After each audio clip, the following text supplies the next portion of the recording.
Cəhənnəmin 7 qapısı var. Hər qapıdan keçəcək kəslər dünyadakı əməllərinə görə bəllidir. Birinci qapı, cəhənnəm.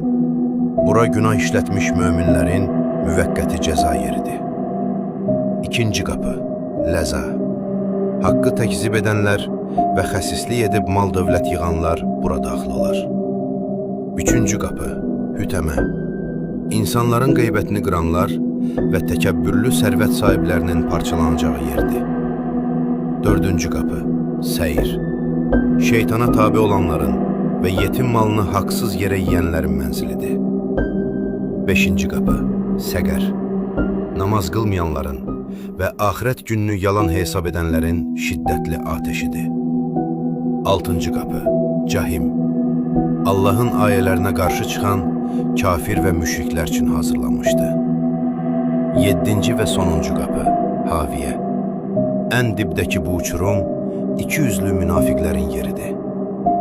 Rəbbimiz bizləri bu qapıların əzabından hifz eləsin. Amin.